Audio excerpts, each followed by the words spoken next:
Mesdames et messieurs, bonjour, merci de rester sur leur thème. Toute l'équipe de Actu Hebdo vous souhaite un bon mois de Ramadan et vous souhaite la bienvenue à ce numéro de ce dimanche 28 mai 2017. Un invité, un sujet. Bonjour, monsieur Kassoum Koulibaly. Bonjour, Monsieur Et Diambélé. vous êtes le président de l'Institut mondial pour l'autonomisation des femmes, Tout à fait. IMAF. Tout à fait. Qu'est-ce que c'est? Où vous voulez aller? Ça a été créé dans quelles conditions? Oui. Pourquoi c'est les hommes qui s'occupent des femmes? Des femmes, absolument. Et vous allez nous parler de tout ça dans les détails. En tout cas, vous venez de faire votre lancement. Mais avant, Oui. nous vous souhaitons la bienvenue sur ce plateau. Merci. Et puis, vous souhaitez, au nom de l'ensemble de leur thème, Oui. un bon ramadan. Merci. Merci. Ok. Alors, on va aller directement pour le sujet. Le Oui. groupe IMAF, donc, Institut mondial pour l'autonomisation des femmes, qui ouvre ses portes à la population malienne. Ce groupe est une institution libérale de réflexion et d'action en partenariat avec le groupe du développement de l'Afrique afin de promouvoir l'égalité des sexes et l'autonomisation des femmes. On en parle avec Aguibo Koulibaly. Une institution libérale de réflexion et d'action pour un monde libre, prospère et pacifique avec et pour les femmes et les filles. C'est la raison d'être du groupe Institut mondial pour l'autonomisation des femmes. La structure œuvre pour faire avancer les changements économiques, politiques et sociaux à travers les politiques genre. Nous constatons aujourd'hui que les différents appuis qui sont faits au niveau des femmes sont des appuis assez limités. Donc nous, de par notre expérience à travers le monde, nous avons constaté que nous devons apporter une contribution assez innovante. Donc raison pour laquelle nous avons donc créé ce groupe. Pour les autorités, la vision du groupe IFAM cadre parfaitement avec les orientations du gouvernement. L'autonomisation des femmes est et demeure une priorité du gouvernement du Mali et elle s'inscrit en droite ligne avec la politique nationale JAR dans son axe stratégique prioritaire 2 qui s'intitule « Reconnaissance de la contribution des femmes au développement économique par leur insertion au circuit productif et l'accès égal aux opportunités d'emploi et aux facteurs de production ». Les locaux du groupe Institut mondial pour l'autonomisation des femmes est un bâtiment qui abrite un bureau des experts, une direction commerciale, un secrétariat général, un espace d'échange, une salle de formation et une salle de conférence. Le groupe Institut mondial pour l'autonomisation des femmes, selon le responsable de la structure, est le premier incubateur d'entrepreneuriat féminin au Mali. Voilà, je rappelle que notre invité du jour, c'est M. Kassoum Koulibaly, président de l'Institut mondial pour l'autonomisation des femmes, IMAF. Alors, M. Koulibaly, IMAF, c'est quoi? Bonjour Monsieur Diambélé et bonjour à tous les téléspectateurs. Tout d'abord, j'aimerais aussi souhaiter un bon ramadan à toutes les femmes du Mali, d'Afrique et du monde, mais aussi à tous les hommes et à toute l'équipe de Actu Hebdo et de l'OACTM en général. Merci. Alors, pour répondre à votre première question, l'IMAF, c'est l'Institut mondial pour l'autonomisation des femmes, qui est une institution de réflexion et d'action qui vise à favoriser l'autonomisation des femmes en général, mais aussi l'égalité des sexes. Alors, cet institut a été créé il y a environ une année au niveau international, dont je suis le principal fondateur. Et donc, il vise à apporter un certain nombre de contributions techniques, scientifiques, à la problématique de l'autonomisation des femmes. D'accord.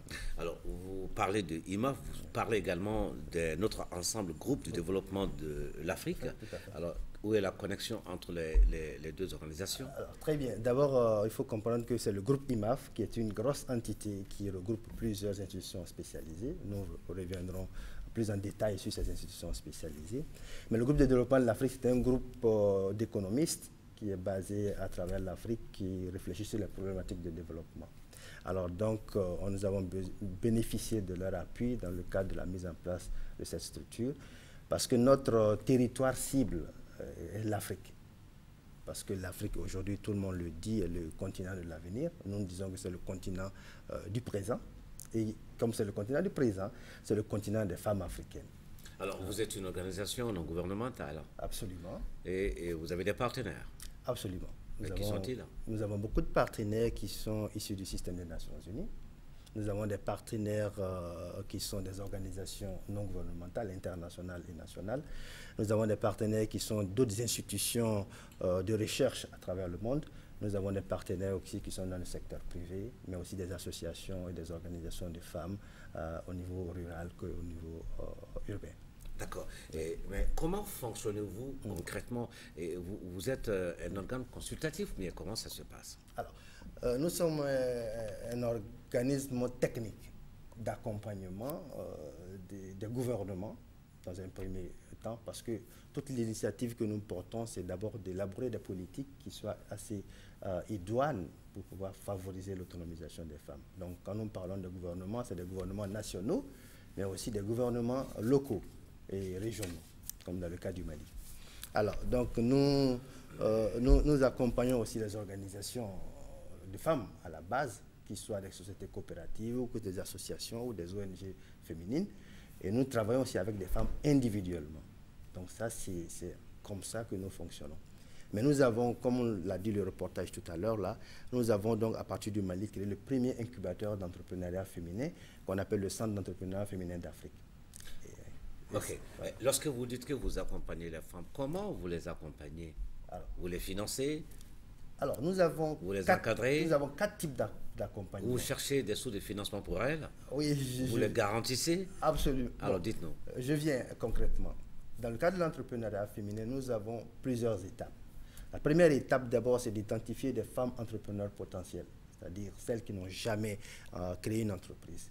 Ça, c'est la première catégorie. Comment vous les identifiez? Nous les identifions parce que nous avons des outils de détection des meilleurs profils entrepreneuriaux. Citez-nous-en. Alors, quelques-uns. Oui, ces outils-là. Les outils, c'est une matrice que nous avons conçue qui permet de pouvoir déterminer les valeurs que porte la personne, son engagement, sa vision, son parcours de formation, son parcours professionnel. Nous avons aussi, nous étudions son cadre familial, et nous étudions vraiment ses aspirations. Donc, avec cette matrice-là, nous arrivons à déterminer si cette femme-là a le profil idéal pour être une bonne entrepreneur dans le contexte, dans le pays dans lequel on intervient. Donc, si je comprends, oui, vous financez l'installation, mais vous ne faites pas de subvention. Nous ne faisons vous n'accompagnez pas l'existant. Nous ne sommes pas... Vous aidez à la création. Ça, c'est le premier aspect. Le deuxième aspect, les femmes qui sont déjà en activité, que ce soit dans le formel, ou dans l'informel ou le formel, nous faisons le diagnostic de leur entreprise pour comprendre à quel stade de développement ces entreprises se trouvent, et nous faisons un plan de renforcement des capacités, un plan d'accompagnement pour que ces entreprises puissent franchir de nouvelles étapes. Alors, lorsque nous arrivons à détecter que c'est un appui technique seulement qu'il faut, nous apportons cet appui technique en termes de renforcement des capacités, en termes de formation, en termes de conseil et en termes d'assistance technique. Lorsque c'est des questions financières, nous ne sommes pas un groupe de financement.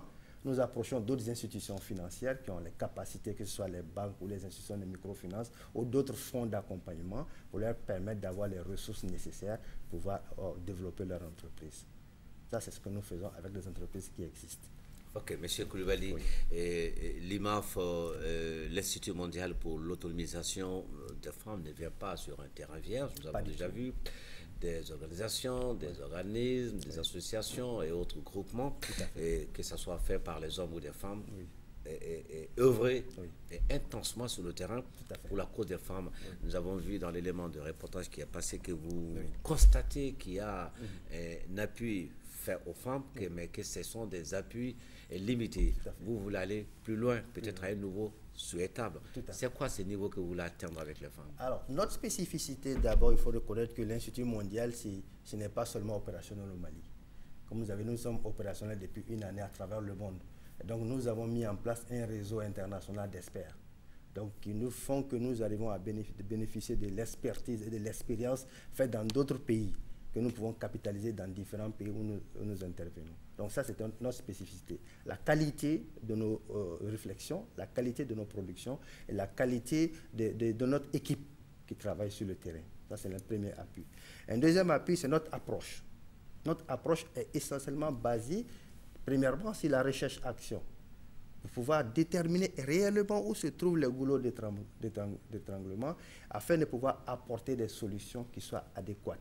Du local. Vous les avez repérés déjà? Il y en a beaucoup. D'accord. Le premier goulot d'étranglement, c'est la coordination. Comme vous avez dit tout de suite, il y a beaucoup d'organisations qui interviennent, mais il y a un déficit de coordination.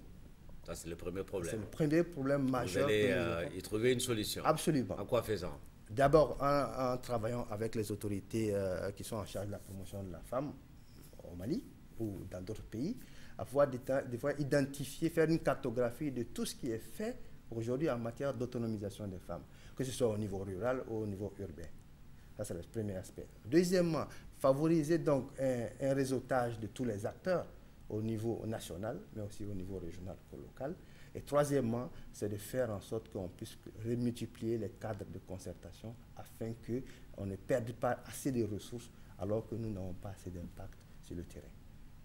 Ok. Vous voulez accompagner les femmes, oui. Mais c'est l'IMAF qui va aux femmes ou ce sont les femmes qui viennent à l'IMAF? Comment ça se passe? Les deux démarches se font en même temps. Lorsque nous identifions des organisations ou des femmes potentielles, porteurs de potentiel, nous les approchons directement. Mais la deuxième option, lorsque les institutions ou des organisations de femmes nous contactent, nous répondons favorablement à leurs requêtes en étudiant ensemble d'où elles viennent, qu'est-ce qu'on peut faire ensemble pour pouvoir arriver à de nouvelles étapes. Alors, vous êtes une organisation à dimension internationale, vous l'avez dit au début de cet entretien. Oui. Où êtes-vous exactement? Vous êtes en Afrique, en Europe, en Asie? Alors, ça c'est une très belle question. D'habitude, quand on crée les organisations, ça vient un peu de l'extérieur, souvent de l'Occident, et on vient ensuite chez nous pour ouvrir des antennes. Mais la spécificité encore de notre organisation, nous l'avons débuté au Mali.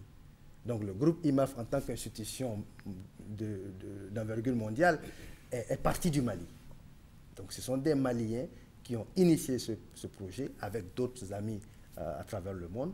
Et donc le siège mondial est au Mali. Alors nous sommes répartis actuellement sur 4 continents. Nous avons une représentation régionale sur le continent américain. Nous avons une représentation régionale sur le continent asiatique qui est basée en Malaisie.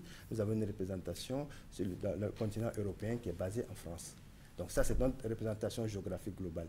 Mais comme je vous ai dit au départ, notre centre d'intérêt immédiat actuellement, c'est l'Afrique. Et nous avons aujourd'hui plus de 33 pays africains dans lesquels nous avons des représentations. Alors, vous êtes parti du Mali pour étendre vos compétences au monde entier. Mais qu'est-ce qui a pu séduire vos partenaires? Alors, ce qui a pu séduire nos partenaires, c'est d'abord comme je dis, notre approche. Notre approche qui voudrait intégrer des expertises diverses et de différentes nationalités et de différents horizons. Nous avons développé ce concept d'IMAF parce que nous avons participé à d'autres programmes dans lesquels nous avons été sélectionnés comme des personnes assez représentatives pour promouvoir l'autonomisation des femmes. Et c'est dans ce travail international-là que nous avons fait. Nous avons partagé ce projet avec d'autres personnes qui étaient dans la même dynamique que nous.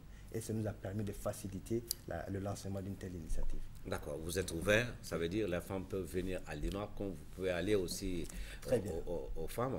Et pour celles qui voudraient vous contacter, comment s'y prendre? Alors, nous avons 2 options de collaboration. Il y a notre site internet à travers lequel les femmes peuvent accéder et faire des requêtes. Et en ce moment, nous établissons le contact physique pour pouvoir aboutir à des actions concrètes sur le terrain. La deuxième option, c'est de passer dans nos locaux, que ce soit au Mali ou dans d'autres pays, pour pouvoir prendre contact directement avec le personnel local et discuter pour mettre en place des programmes d'action. Où sont-ils ces locaux au Mali? Alors, nos locaux sont basés à Bamako, ici en commune 5, dans le quartier de Bakodjikrone à Golf. À la rue 811, porte 318. Et vous prévoyez des actions de proximité, c'est-à-dire avec l'installation d'autres représentations dans les régions du pays? Absolument. Nous avons donc pour l'intention, d'ici la fin de l'année 2017, d'ouvrir des représentations dans les 10 régions du Mali. Donc, Ségou est déjà en activité. Donc, progressivement, nous allons donc attaquer les autres régions maliennes. Qui finance? Alors, très bonne question. En général, on aborde cette question. D'abord, vous savez, nous militons pour cette cause-là. Donc, nous avons commencé par un autofinancement. Et parce que nous croyons à cette cause-là. Et donc nous avons notre équipe internationale et nous-mêmes, au niveau national, nous avons commencé donc à autofinancer cette entreprise sociale. Ok. Voilà. Vous avez dit que vous appuyez, vous êtes un organisme surtout technique, donc vous accompagnez techniquement les bénéficiaires, mais vous pouvez également les appuyer, faciliter leur financement, le financement de leurs activités. Comment ça se passe? Alors, quel mécanisme? Il y a deux types de mécanismes. Nous avons répertorié tous les fonds, c'est-à-dire les fonds de subvention qui permettent aux femmes de pouvoir développer leurs activités. Non seulement à l'interne, mais également à l'externe. À l'externe. Ça, c'est la première option. La deuxième option, nous avons aussi contacté les institutions de financement habilitées, c'est-à-dire les institutions de microfinance ou les banques. Donc, pour pouvoir voir quelles sont les différentes possibilités de financement, afin de pouvoir préparer des dossiers qui soient assez finançables pour pouvoir lever ces fonds. La troisième option sur laquelle nous sommes en train de travailler, nous sommes en train de lancer du crowdfunding, c'est-à-dire le financement participatif sur des initiatives globales dans plusieurs pays. Financement participatif, oui, soyez plus explicite. Oui. C'est-à-dire que c'est un mode de financement alternatif où nous développons des projets qui soient porteurs d'impact au niveau national ou international, que nous soumettons à des contributeurs au niveau international. Et qui, par les résultats que nous allons atteindre, ces contributeurs-là donc financent ces projets par rapport à l'impact qu'ils veulent donner au niveau national. D'accord, vous avez un plafond? Alors, on a des minima et il n'y a pas de plafond. Ça dépend toujours des projets.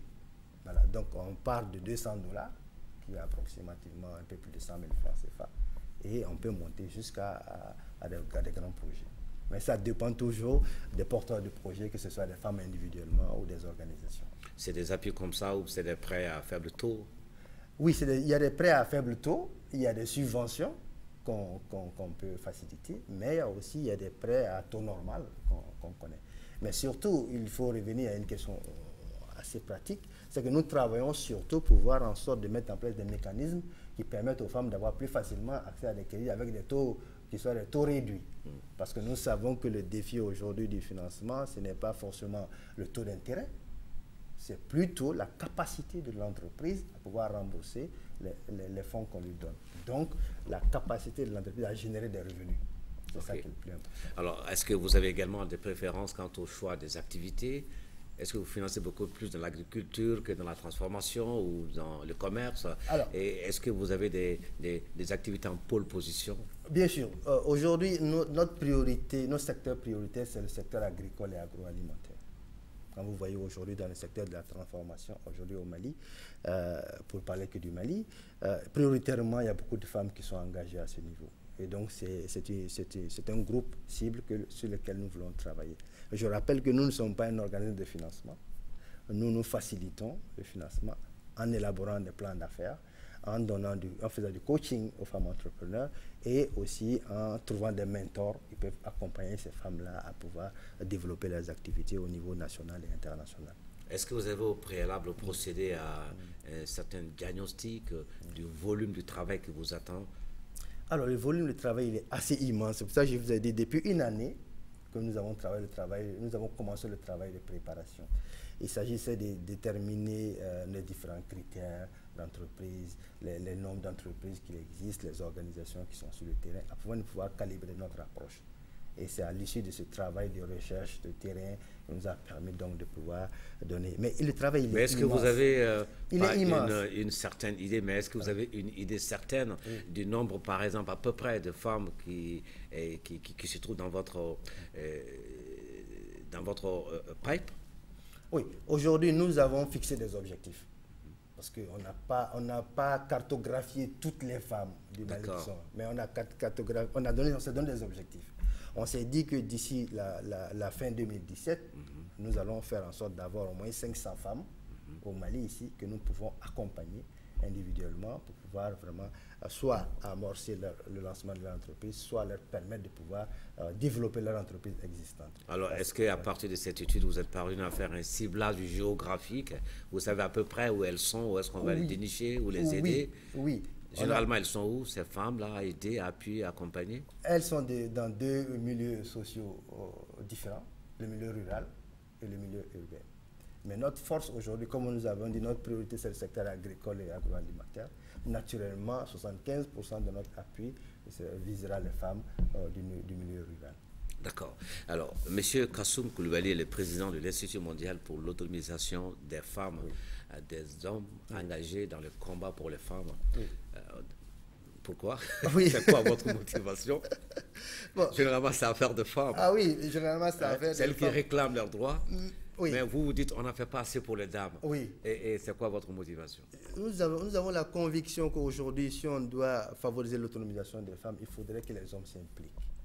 Parce que les femmes, seules ne peuvent pas résoudre le problème. Lorsqu'il y a un problème familial, ça doit se résoudre entre l'homme et la femme. Alors vous dites qu'il faut que les hommes s'impliquent. Vous pensez qu'ils ne le sont pas suffisamment? Nous pensons qu'ils ne s'impliquent pas davantage. D'accord. Et pour ça, je pense que notre engagement personnel, c'est un appel aussi à d'autres hommes de pouvoir s'engager plus activement dans la question d'égalité des sexes. Et justement, cela n'apparaît pas dans votre plan de lutte. Si.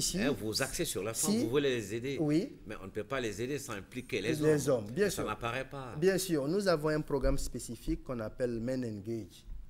C'est-à-dire? Ça veut dire que les hommes engagés. OK. Voilà. Donc ça fait partie de l'ensemble des activités du groupe. Donc je viendrai tout à l'heure avec certaines institutions spécialisées. Donc le Men Engage, c'est le programme sur lequel nous travaillons pour engager les hommes dans les activités de promotion de l'autonomisation économique des femmes. Donc sur ce plan-là, nous allons donc travailler non pas seulement avec les hommes, mais avec les jeunes garçons. Parce que tous les stéréotypes qui se développent, c'est à partir de l'enfance et de la jeunesse. Donc nous allons travailler avec les jeunes garçons au sein des universités et des grandes écoles. C'est dans un dispositif qu'on a appelé les clubs IMAF, donc, où des jeunes femmes et des jeunes hommes vont se rencontrer pour échanger sur les différentes problématiques auxquelles font face les femmes aujourd'hui, pour que nous puissions créer cette culture-là de dialogue entre hommes et femmes pour pouvoir faire émerger de nouvelles solutions dans ce cadre-là. Donc le programme Men Engage est fait pour ça. D'accord. Oui. Officiellement lancé depuis le 1er mai, ici, oui, tout à fait. Mais actif sur le terrain depuis un an déjà. Oui. Dites-nous quelques exemples d'actes que vous avez posés concrètement. Concrètement, nous, aujourd'hui, comme je vous avais expliqué, on a pu quand même mettre en place notre structure au niveau international dans 33 pays. 33 pays 33 pays déjà. OK. Et donc, nous Afrique, avons Asie, Afrique, Asie et Amérique. Et nous avons organisé une série de conférences sur les différentes thématiques liées à l'entrepreneuriat. Dans tous ces pays-là. Dans tous ces pays-là. Ça, c'est une première démarche que nous avons fait de succès. La deuxième démarche de succès, c'est que nous avons pu créer un vivier d'experts associés. Donc, je vous ai dit, l'Institut a plusieurs volets d'action. Donc, nous avons des chercheurs associés, nous avons des formateurs, nous avons des conseillers pour l'autonomisation des femmes et nous avons aussi des formateurs. Donc, ça, c'est constituer cette équipe-là qui nous permet aujourd'hui de délivrer des services assez professionnels, nous a pris du temps. Et ça, cette machine-là, elle était assez importante à mettre en place. Nous avons développé donc cette activité d'identification des bénéficiaires sur le terrain, donc pour pouvoir savoir à qui nous allons adresser nos services. Nous avons identifié d'autres partenaires avec lesquels nous pouvons travailler ensemble. Ça, c'est assez important parce que je vous ai dit tout à l'heure que le défi, c'est la coordination et la mise en synergie des différents acteurs. Donc ça, c'est un autre succès que nous avons pu réaliser. Naturellement, nous avons donc développé d'autres institutions spécialisées.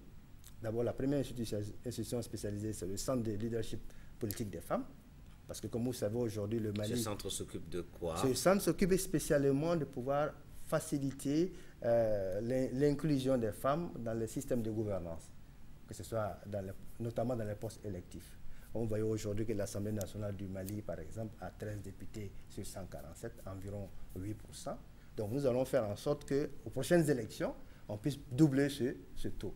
Donc ce centre de leadership politique des femmes, c'est d'aider les femmes leaders politiques à bien se préparer pour les campagnes électorales, pour développer des stratégies politiques, afin qu'elles puissent de plus en plus émerger dans les instances de décision, que ce soit à l'Assemblée nationale ou les collectivités Est-ce que vous pensez réellement que le développement passe forcément par ces questions de quotas? Ce n'est pas une question de quotas pour nous, c'est une question de capacité. C'est vrai que nous remercions le président de la République qui a pris la loi 052 du 18 décembre 2015 qui permet aux femmes de pouvoir avoir plus de promouvoir le genre dans les postes électifs et nominatifs. C'est bien.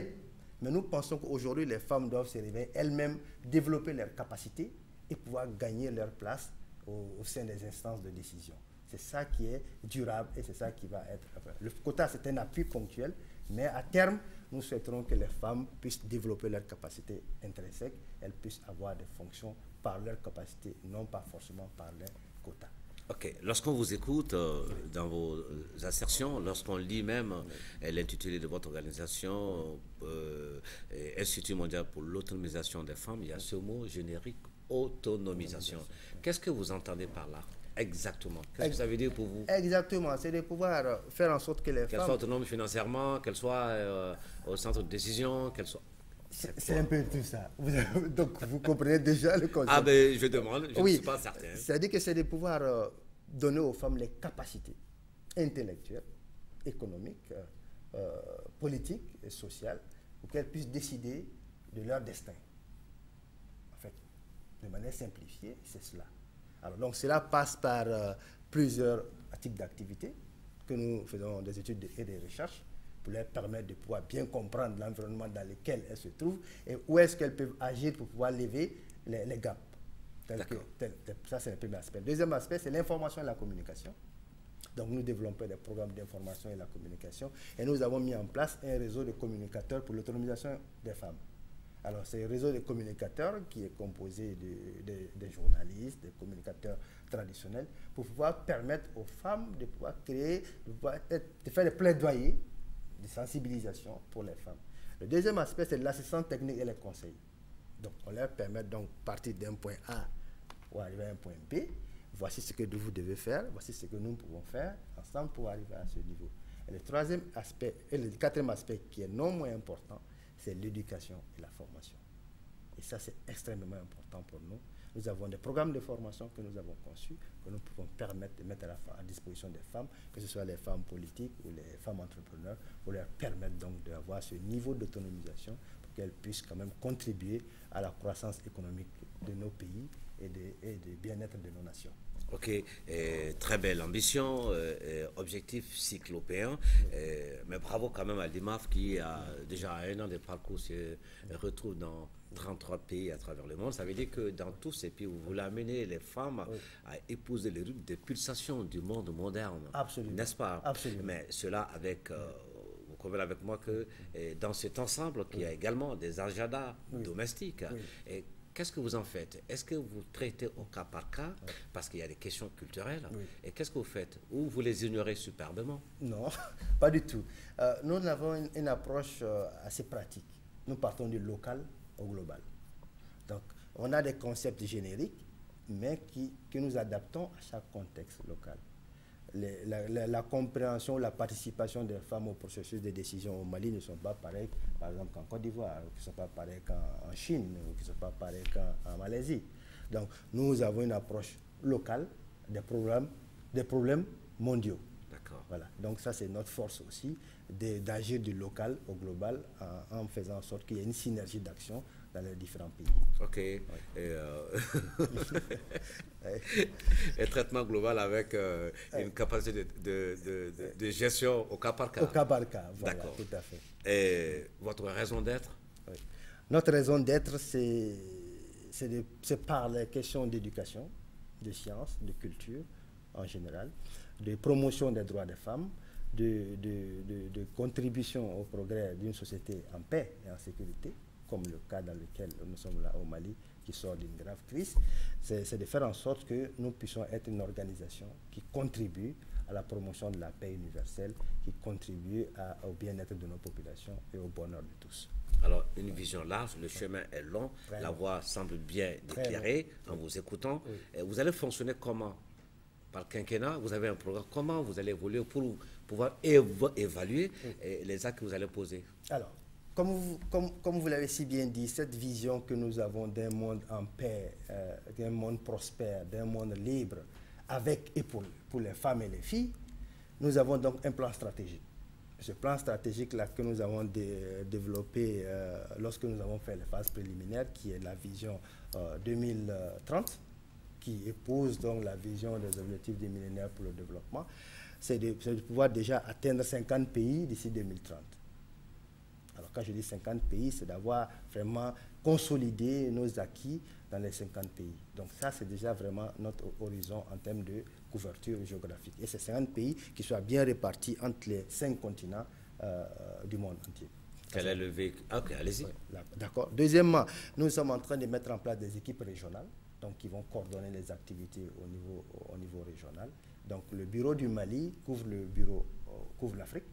Donc le bureau des États-Unis va couvrir le continent américain, le bureau de Malaisie va couvrir le continent asiatique, le bureau de France va couvrir le continent européen. Et nous développons des partenariats au fur et à mesure avec des institutions qui existent déjà sur le terrain, parce que nous avons notre spécificité, d'autres ont d'autres spécificités, mais en se mettant ensemble, on peut donc bâtir quelque chose d'assez innovant et d'assez durable pour tous.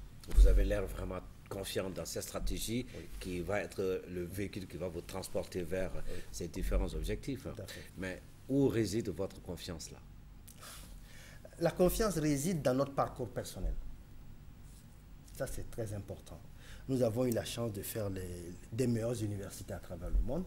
Nous avons fait un parcours professionnel au sein du système des Nations Unies, au sein des entreprises privées, au sein des ONG internationales. Donc ce capital de connaissances, de compétences et de comportements que nous avons accumulé, pour ma part, de 20 années déjà d'action sur le terrain, et des autres membres de l'équipe internationale ou des équipes régionales, des équipes nationales, ça nous donne déjà la conviction que nous pouvons réussir cette mission-là. Parce que nous avons travaillé dans les entreprises, dans les organisations de classe mondiale, nous avons la capacité, nous aussi en tant qu'Africains, en tant que jeunes, de pouvoir monter des organisations de classe mondiale. Ça, c'est la première conviction. La deuxième conviction, c'est que nous avons la confiance que les gouvernements avec lesquels nous allons travailler sont des gouvernements qui soient assez ouverts, assez intelligents, qui ont l'amour des femmes pour lesquelles ils sont investis, et que ces gouvernements-là sont ouverts de travailler avec nous. Et je profite pour déjà remercier chaleureusement notre ministre de la promotion de la femme et de l'enfant et de la famille, qui a bien voulu honorer de par sa présence, par son représentant, à l'ouverture officielle du bureau du Mali. Il y a quand même un parcours avéré dans la lutte pour l'émancipation des femmes. Donc vous voyez que nous avons en face déjà une personne à qui on ne va pas apprendre de B à bas de la chose, et qui est une femme très engagée avec laquelle nous sommes vraiment en bonne synergie d'action. Ça, c'est le premier aspect. Le deuxième aspect. Le troisième aspect, comme je vous dis, c'est la disponibilité des femmes et des organisations de femmes pour pouvoir mener ensemble ce combat-là. Quatrième conviction, c'est que c'est de plus en plus que nous allons engager les garçons et les hommes dans ce combat de l'autonomisation des femmes. Parce que ce dialogue-là, il est nécessaire. Ce n'est pas une question de lutte des sexes, mais c'est plutôt une question de complémentarité et de vision partagée d'un monde qui est en profonde mutation. Ça fait beaucoup d'idées, beaucoup d'objectifs à mettre en pratique. Oui. Mais comment vous allez faire pour porter cette bonne nouvelle à l'ensemble de la population? Alors, comme je vous ai dit, nous avons des canaux de communication, comme vous qui nous donnez l'opportunité ce matin de pouvoir parler de cette... Et vous revenez, longtemps vous offre l'occasion. On est dans notre rôle. Merci d'avance, et nous sommes très honorés de passer sur votre plateau. Donc il y a ce canal de communication et d'information que nous faisons au maximum, et nous travaillons beaucoup aussi avec les collectivités locales. Parce que comme vous le savez, les collectivités locales sont au cœur du processus de développement. Et surtout au moment où nous sommes dans la décentralisation. La décentralisation et la régionalisation au Mali, nous allons travailler beaucoup avec les collectivités avec lesquelles nous allons établir des programmes d'autonomisation des femmes, et donc faire des plans d'action avec eux, et ensemble les mettre en œuvre, suivre et évaluer les différentes actions pour que nous ayons des résultats à court, moyen et long terme. Donc, Monsieur Coulibaly est un afro-optimiste convaincu. Absolument, absolument. Nous n'avons pas d'autre choix. Aujourd'hui, l'Afrique est aujourd'hui le continent le plus convoité. On dit que c'est le continent de l'avenir. Nous avons notre conviction que c'est le continent du présent, et c'est le continent des femmes africaines. Quand nous nous intéressons prioritairement aux femmes africaines, ce ne sont pas que les femmes africaines d'Afrique, c'est les femmes africaines dans le réseau mondial, et c'est les femmes africaines, c'est les femmes qui viennent d'ailleurs, d'autres nationalités qui viennent en Afrique.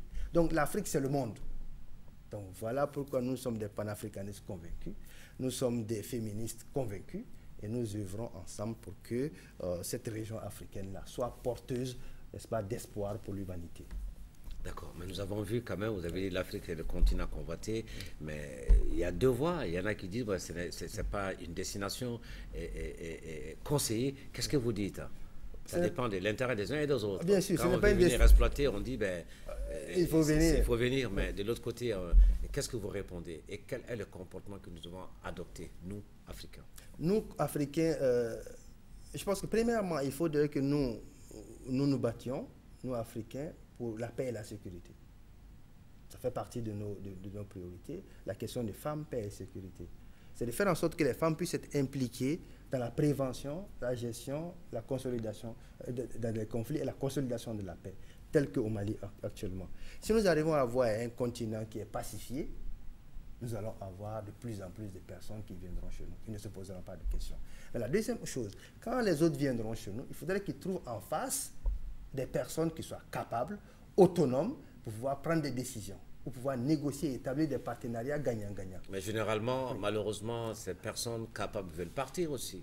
Et c'est ça aussi, c'est un combat. Comment il faut freiner l'hémorragie. Si les femmes sont autonomisées et que les systèmes de gouvernance sont plus ou moins équilibrés, les femmes resteront, les hommes resteront, parce que la croissance va être accélérée, n'est-ce pas?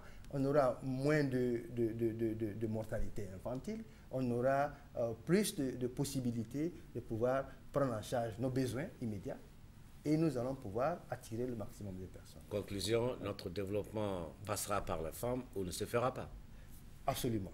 Je vous le confirme, notre développement passera par les femmes et nous en sommes convaincus. Si nous investissons massivement dans les femmes aujourd'hui, le dividende sera bénéfique pour tout le monde. Et je pense que c'est cet appel-là que nous lançons aux autorités,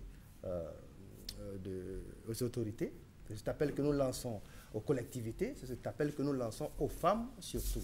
Parce qu'aujourd'hui, rien ne pourra se faire sans les femmes, mais nous ne voulons pas que les femmes soient utilisées comme du folklore.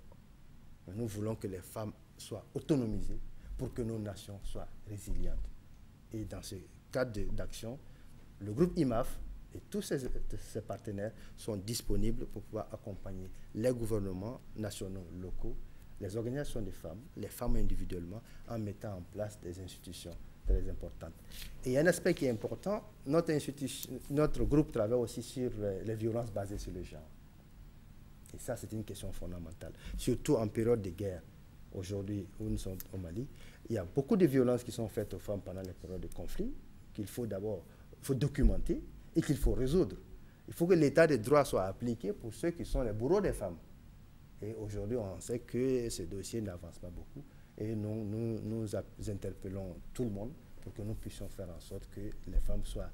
il y a moins de violences faites aux femmes, que ce soit les viols, que ce soit les violences domestiques, que ce soit les privations de ressources, que ce soit les mariages précoces, que ce soit les mariages forcés. Faisons en sorte qu'on puisse mettre, disons, un terme à ces cas de violence. C'est pour ça qu'au sein du groupe IMAF, nous avons créé un observatoire sur les violences faites aux femmes, afin de pouvoir faire chaque année l'état des lieux des violences faites aux femmes sur le territoire national pour les différents pays, afin de pouvoir faire des campagnes de plaidoyer. On voit vraiment que vous avez un grand chantier. Absolument. Et que vous vous donnez les moyens vraiment de l'occuper de façon efficace et efficiente. Et très bien. Rappelez-nous comment elle peut vous joindre. Oui.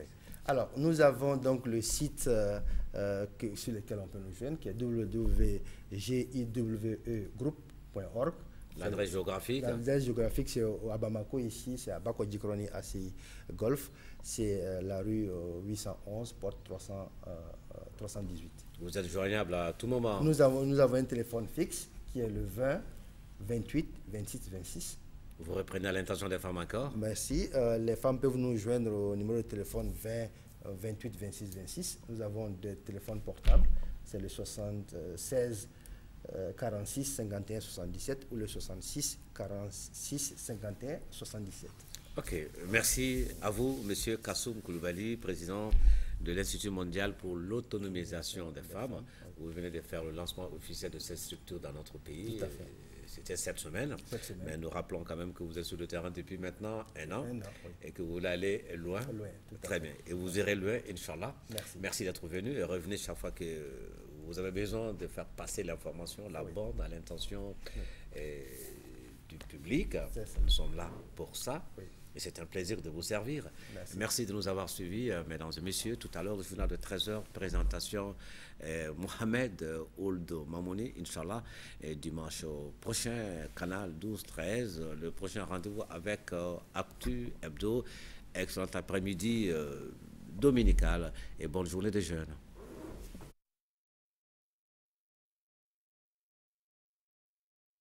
Une institution libérale de réflexion et d'action pour un monde libre, prospère et pacifique avec et pour les femmes et les filles. C'est la raison d'être du groupe Institut mondial pour l'autonomisation des femmes. La structure œuvre pour faire avancer les changements économiques, politiques et sociaux à travers les politiques genre. Nous constatons aujourd'hui que les différents appuis qui sont faits au niveau